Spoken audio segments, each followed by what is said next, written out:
absolute death traps. Stairs have always been dangerous, but in Victorian times, it was even worse. There's numerous accounts of people falling down staircases and breaking their necks, or breaking a leg and dying later of septicemia. Why were there so many deaths and injuries from stairs? The problem is the way that the house styles changed. Houses become very much more narrow. So what you've got is very high ceilings, 10, 11 feet, with a very narrow frontage. It was built out of the cheapest softwood that you could possibly buy. You'd be lucky if there was handrails and spindles, rises of 9, 10, 12 inches. With the extra weight of carrying trays, and there's no way that they could get up and down those stairs in one piece. The Victorians would take gas baths. So you guys apparently really like me talking about the Victorian era, and I don't mind. As we learned from my previous videos, the Victorian era, people were stupid and would kill themselves by accident a lot. Well, with the invention of indoor plumbing and the wide access to it indoors, the bathroom was created. A new appliance emerged called a gas bathtub, which was a bathtub, regular bathtub, and at the bottom end of it was a small cage where you could light a fire to boil up or make the water hot. Do you see where this is going? These people would boil themselves. They would literally pass out and boil themselves or severely burn themselves because they didn't turn off the fire when they got in the bathtub. Girl! In the 1860s and 70s, corsetry became increasingly extreme. Some women would keep their corsets on day and night to train their bodies. So the liver, for example, our largest internal organ, sits underneath the ribs on the right. In a corset, which brings the ribs in very tightly, the liver gets squashed upwards and it presses against the ribs. And in fact, there are specimens of livers taken from women who have died who've worn tight corsets, actually have ridges on them where the ribs have made indentations in the surface of the liver because it's been so tight. Let's talk about Victorian baby farms. In the 19th century, before the invention of safe and reliable contraception, a lot of children were born out of wedlock, which posed a problem for the mothers. Not only was there a social stigma around children born outside of wedlock, parish councils would not help families with food, clothing or money unless they agreed for both the children and the mother to go and live and work in the workhouses. So the solution was send them off to a baby farm. These were women who had land in the countryside, which was deemed to actually be safer and healthier for children, who would take in the children for a weekly fee or for a lump sum. This seemed like a good idea. The women could continue to work in domestic households as maids, and the children would be raised and fed in a healthy countryside environment. However, as you can imagine, this didn't always go to plan, and bad things happened. Let's talk about Victorian baby farms, part 2. Despite the payments, some caregivers still couldn't afford to feed the children, and as a result, a lot of them were malnourished, meaning they were the first to die of common diseases of the time, such as measles and smallpox. Some children even died of neglect, as their caregivers refused to feed them and kept the majority of the money for themselves. But the worst case of all were the women that took in the children just to kill them. Amelia Dyer took the money and then would kill the children by either starving them, strangling them, or drugging them with an opiate-laced cordial known as Mother's Friend. Margaret Waters would too pocket the money and kill the children by drugging them with large doses of opium. Under these conditions, the children died quietly and quickly of starvation. Due to Waters' trials, the Infant Life Protection Act of 1872 was put forward, which was made to protect the most vulnerable children in England.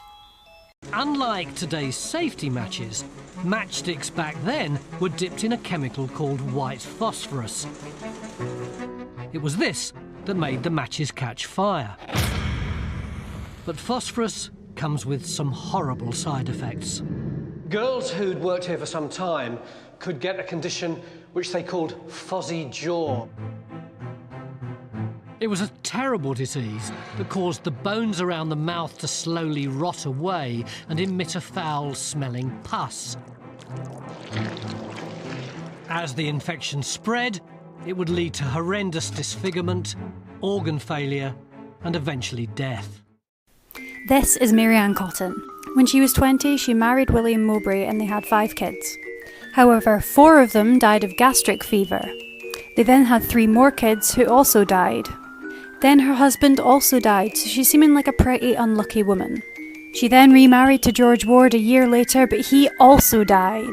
You'd think they would be getting a little suspicious by now, but oh no. She then got married to James Robinson, who did not die. But 2 of her own daughters, her own mother, and 2 of James's kids did. She then bigamously married her 4th husband, Frederick, who died, along with their own child, Frederick's sister, and Frederick's other child. Then the person who she was having an affair with died. They only began to get a tiny bit suspicious when Frederick's own child died. They examined his body and found traces of arsenic, which is how she killed all of her other victims. She was arrested and hung on March 24th, 1873. As wallpaper sales escalated, so did reports of unexplained deaths and illnesses in the home. But there was nothing mysterious about it. The magic ingredient that was giving the wallpaper its rich green hue was arsenic. Actually, in the printing of the book, it's also used arsenical dyes. So this book that you're showing me now has arsenic-infused pages? There's quite a lot of arsenic in that. It's not that I don't believe what you're saying, but could you prove it? Yeah, it's very easy to do. If I use this instrument, which is a portable XRF, it tells us which contaminants, metallic contaminants are present in the items. And basically you can see straight off that this has got large amounts of copper in it, it's got large amounts of arsenic in it. Oh, yes. The island lighthouse keeper.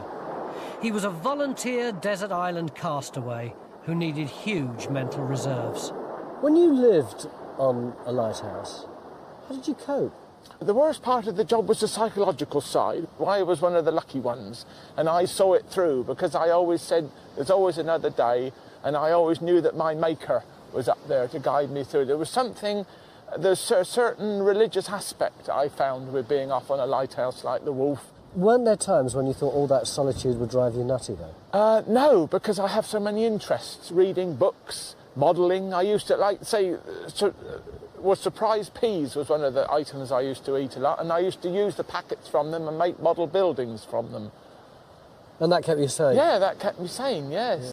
Why on earth were the Victorians putting lead in paint? It's been known to be poisonous since Roman times. Quite simply, it was and remains the best preserver of wood. They had no idea that its poison could be transferred from a toy into a child's body. Some of the first abnormalities that might be found would be developmental ones, so the child may not develop as normal and may have behavioural problems. If you were really up to date and had money to burn, what could be more desirable than a brand new refrigerator? Initially, they made purpose-built cold cabinets to store food. The trouble was that the early fridges weren't actually sealed fridges. So they used these gases and there would be a certain amount of seepage. They actually used gases that in the First World War unfortunately used to gas people in the trenches. So not only were they poisonous, but they could be a fire hazard. These chemicals were volatile and could explode under certain conditions. Caused hundreds of deaths. The ammonia, typical, tiniest of leaks, and there's just an explosion waiting to happen. It would wipe everyone in the room out. It's pretty lethal stuff. Some merchants would substitute real ingredients with cheap alternatives that would add weight and increase profit margins. Another reason for adulteration was a desire to make food more attractive and appealing. Colour was a key component. And so there were things like colourants. You might have something like lead chromate, which is a very vivid yellow colour. In fact, it's the yellow that's used in the paint of American school buses. And that was put in things like mustard to give it an authentic mustard colour without having to actually include too much of the real ingredient, which was expensive. Tea is adulterated with everything from iron filings to dust to used tea leaves and then black lead to make it look black. Green tea has Prussian blue in it. I mean, they're pretty lethal. The way in which plague is transmitted from the rodent host to man is via the flea. The flea feeds on the infected rodent Now, at that stage, the flea can't digest the meal, and when it subsequently feeds on another host, whether that be another rodent or whether it be man, it actually regurgitates that blood meal containing the bacteria back into the host, so the bacteria are effectively injected just under the skin. Vogue was advertising arsenic wafers, which you would take to get rid of, you know, any poor skin. Beauty came at a cost. Makeup was not subject to any safety testing. Many new products made bogus claims, but were dangerous, and in extreme cases, a killer. The dangers began before any makeup had been applied, with face cream. Camphor, bleach, ammonia, anything you could choose to sort of blanch your skin, because you had to have a pure lily white skin. On top of these layers of poison, they put a dusting of toxic powder. There were lead compounds, for example, that were very white, and so women liked to use it on their skin as part of a face powder, and that would be absorbed through the skin and could cause chronic lead poisoning. Even the eyes weren't safe. There was a product for darkening your eyelashes and your eyebrows, which actually made your cornea fall off. It's got in chloroform, it's got opium in it, and it's got cannabis in it. Why would they put those things in? Well, it makes people feel better, as you might imagine. But the high opiate content made these medicines addictive, and death from overdose was a real risk. The word drug derives from the Dutch droog for dried plant. Today, there are more than 7,000 medical compounds derived from plants. The chemists, the founders, they begin as a medical herbalist, a little medical herbalist shop selling botanicals. Nick's chosen remedy, balsam of horehound, was made up largely of natural herbs and flowers. See how it is. It's very, very strong. Oh, yes. It's clearing something. The Victorians were drunk. Clean, potable water was really hard to come by in Victorian Britain. And a lot of their water was bacteria-ridden, so if you drank it, you probably were most likely to get sick and or die, or both. So the drink of choice for people to be hydrated was actually a mild beer. And everybody drank mild beer. The children, pregnant women, everybody's getting turned. Which also low-key kind of explains a lot of things. They had the goods, but they didn't have the infrastructure we have today. And here lay the problem.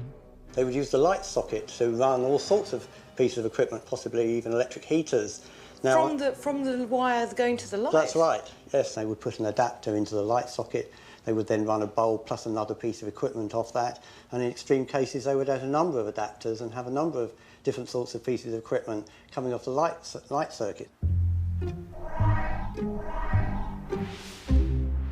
And then you would get this whole sort of cascade of adapters coming out from the ceiling fitting, what we call a Christmas tree, leading to lots of different pieces of equipment.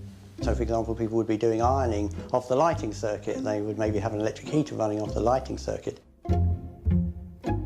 And, of course, every extra piece of equipment was adding an additional energy load to the system, which is why we would get overheating of the system and potential fires.